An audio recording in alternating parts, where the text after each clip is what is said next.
This is the channel for the woman who's done playing small, the woman who knows there's a fire in her belly, a voice in her bones, and a destiny she's done apologizing for. If you're ready to unleash the woman you were born to be, hit subscribe and join the movement. I'm Leona Schrock, and let's rise together. So, in today's episode, we are going to talk about the wound of unworthiness through religious trauma. So, this wound shows up in a lot of spiritually unworthiness. You might feel like you have a good sense of self-worth, but when we go a little bit deeper in this, you might see some of the ways that it does show up in your life. And a lot of the ways that it will show up when you are in the battlefield of unworthiness and spiritually feeling unworthy is if you suffer, you are worthy. If you sacrifice, you are worthy. If you work hard enough, you are worthy. If you perform correctly, you are worthy. And some of the ways that this shows up in your daily life is you do sacrifice yourself to make others happy, or you sacrifice yourself in ways that you think is serving, is for the greater good, when it is totally out of alignment in what is going on with inside of your soul. You're settling. And that's not to shame you, and that's not to guilt you, and that's not to wrong you. It's to bring awareness around the way that this programming is showing up with inside of your body. And you have this dream, you have this goal, you have this vision, and you're like, I just want to do all the things. Yet I feel like my actions don't fully align, and I'm not really sure why it gets kind of messy in the middle of it. Why I feel like I might fall off of the actions that I start out strong in doing and taking, and then suddenly I'm back to my own patterns. So something that I'm really good at is I see patterns. I see patterns. This is where I do executive coaching and in my regular coaching programs. I will see your patterns. And I know because I have lived and breathed my own patterns. Another way that the unworthy wound shows up is you feel like you have to shrink yourself and make yourself smaller and not really ask for a lot of things when it comes to your relationships, or maybe asking for to make more money because you didn't quote unquote work hard enough, or the effort isn't visible. It, even though internally you have upgraded, you have done internal work. And I say this one from a very personal place because as one who is always growing, who is investing in myself, and who is doing the work daily internally, one of the biggest ways that this has showed up for me is price increase, money increase. Because it's like, well, I'm not visibly working harder. In fact, I I've never worked the way that I work now, where my work is very intuitive. It comes natural. It comes easy. I'm not hustling. I'm not grinding. Am I still showing up? Yes, but I'm taking aligned actions, which has been very uncomfortable for me because I'm very used to responding and doing things in life and just making it happen. And you can make things happen a lot faster when you embody your self-worth, because now you're moving from a place of trust, from a place of knowing, from a place of abundance versus a place of lack. And so in religion, you were programmed that you're not good enough. Now, this is where this one comes up big time, and I see it all the time in my clients. I see it a lot of times when I talk to people and have a lot of conversations, that they're not even aware that this is going on. They're like, well, I believe in God. I've accepted Jesus Christ as my savior. I know through the blood of Christ I am worthy. Yeah, you do, logically, and you know it in your soul, but your body programming is still coming off of and telling you in all the ways that you were never good enough, in all the ways that you had to work hard, sacrifice yourself, abandon yourself, betray yourself to do the what is quote unquote right things according to religion. And you have this inner dialogue that begins to wire and fire inside of yourself that if there isn't a grind or a hustle or a suffer, because in religion, suffering is a flex. It's like, oh, you're bearing the cross. And it's such a twisted way of teaching because it's not a truth at all. And so when you leave I no longer have to suffer to prove my worth, and I don't have to hustle or work hard. I can actually use the gifts that God has given me and I can create the life of my dream and I can actually value myself and I can be an embodiment of being worthy and I can charge high dollar. I can create wealth. I can show up in my relationships authentically. I can totally be me. It's safe. And I can trust that I am worthy just as I am. That is going to bump up against your nervous system and your body, where your body is saying, actually, not safe. I've always had to work for what in the relationships that I was in. I grew up working hard. I grew up performing to feel like I'm loved because love is conditional in religion. So you're now going from saying that I feel like, or you're now going saying, I believe love is unconditional. I believe that I'm worthy when you've been programmed this whole time that you actually are not worthy at all. And then you think that the moment that you accept Jesus, and yes, we have miracles that happen within inside of ourselves. This is not to disregard all of that. You have miracles waiting on the inside of you to be activated. You are a living, breathing miracle. But not all of us are going to experience that right off the bat, where we switch from I felt unworthy to I now feel worthy. And there is a lot of shame that comes up in this program because there are a lot of people that actually have the experience of going from they felt like a complete failure, that they felt like they were never good enough. They felt like they were like had all the demons alive within inside of them to suddenly they do feel loved and they feel worthy. What I want to bring out of this is you can't compare yourself to other people. A lot of those people have never had religious programming. You have to look at the context of where you come from. If you have had deep, have you ever, I know this question has come up a lot across the years where people were like, how come it's people who were like never went to church, lived the darkest lives, seem to be like the worst kind of human beings possibly, meet Jesus and have a massive transformation. And it's like suddenly they just get it. They just live the life and they feel like they know, breathe, and live like God's got them. They had this whole awakening moment. It's because they weren't pre-programmed. I always go back to this. It's almost easier. It is easier, but you have different things that you deal with.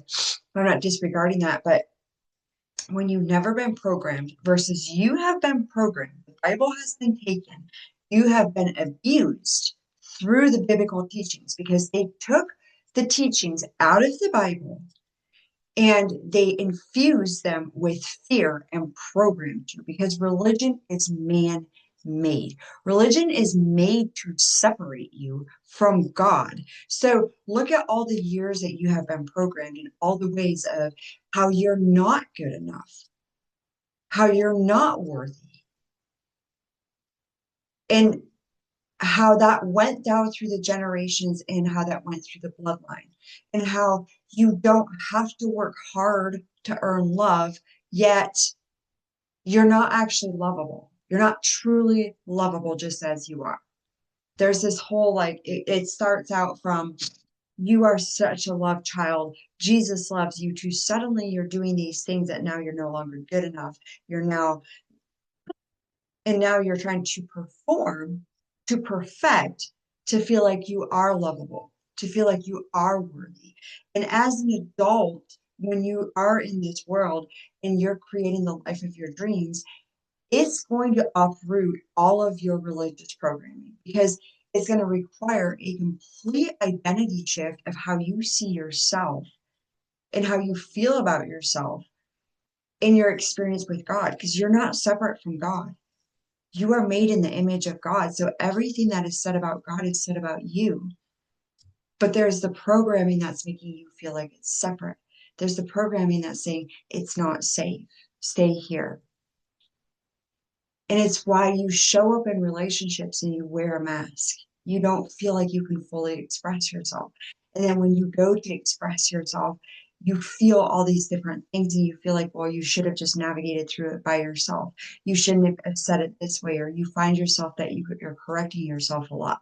One of the biggest ways for you to know that if you're in religious trauma versus if you're in your embodiment of who God has designed you to be is when you leave criticism and you now have compassion on yourself. And this is something that takes time. This is something that takes, it's building a muscle because you grew up being criticized. You grew up being judged. You grew up being shamed and guilted into performing and doing things in your life to have a certain achievement, to have a certain outcome. So now you're completely shifting that. And another one is if you rest, you're lazy. You're procrastinating. I know for me, one of the big ones that I've had to navigate through, and I'm still kind of navigating through it, is if I'm not busily doing things and I'm not actively working on my business or something that I feel like is productive, then I'm like, oh, now I'm just procrastinating. Oh, now I'm just avoiding, right? Or if I trust, there's this, the unworthiness wound is connected a lot to the trust. That's why the self-betrayal, the self-trust, and the unworthiness, it's like a cocktail that goes together hand in hand. This is what I'm creating in my CEO identity framework, but I've done a little bit of a plot twist because it wasn't fully aligned to where I was going. And I'm like, something about this isn't feeling right. I don't feel like this is juicy, like this is really what is lighting me up, like how I really want to do this. So, and I'm in an era of my life, if something doesn't light me up, if a person or what I'm doing does not light me up, it needs to leave. I'm not going to keep it just to do this. And that's something out or just to like have it in my life. And that's something else that is going to show up big time in religious programming is you're going to have to grieve the good girl because good girl is still operating from that religious trauma place. She is still showing up. She still shows up in me in ways and places.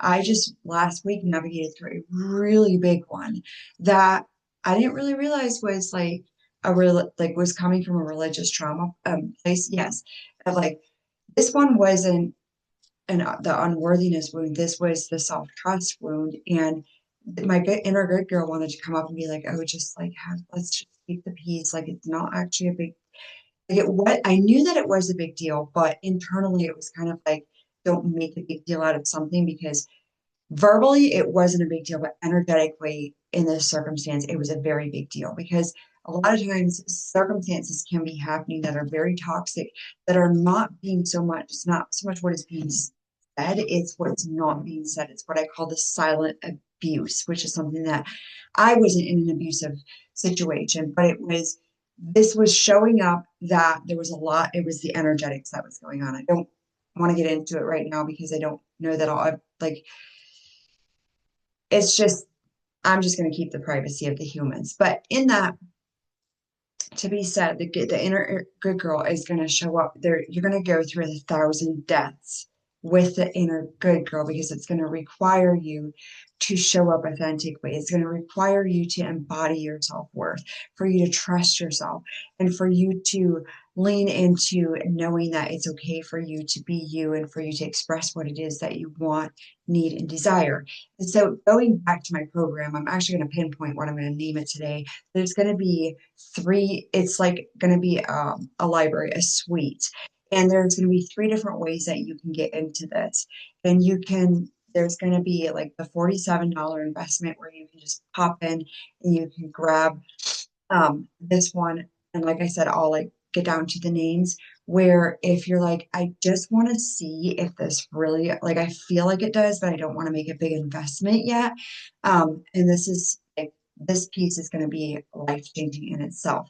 And then there's going to be the next level where there's more modules that are going to be available to you. And then there's the third level where you actually get twice a month a group container where you come in and if you want coaching, you can have coaching. And then there's going to be my suite that just keeps getting built because there are so many things for me to talk about, teach about when it comes to wealth, when it comes to relationships, and even when it comes to your house. I haven't dropped the organization thing. Like, I'm never going to go organize homes again, but I can teach people how to organize, and organizing and living in your home that makes you feel lit up, and your home is a part of your identity. Like, it's going to have a major effect of your identity. So I also want to create some videos on that. It's going to be really good. It's going to be juicy in that suite, in that like the VIP one. It would just not, I don't really want to say it's a VIP. It's like an exclusive one. If you're like, I want to overhaul my whole life, there is gonna be over time, there is gonna be everything in there to teach you how to like totally transform your life.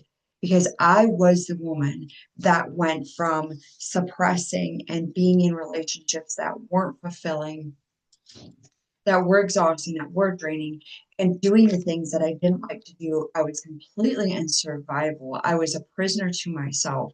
I had a cleaning business, which I had it because it was comfortable, to where I now have like the ooeyest, gooeyest, juiciest relationships, bringing in the love of my life.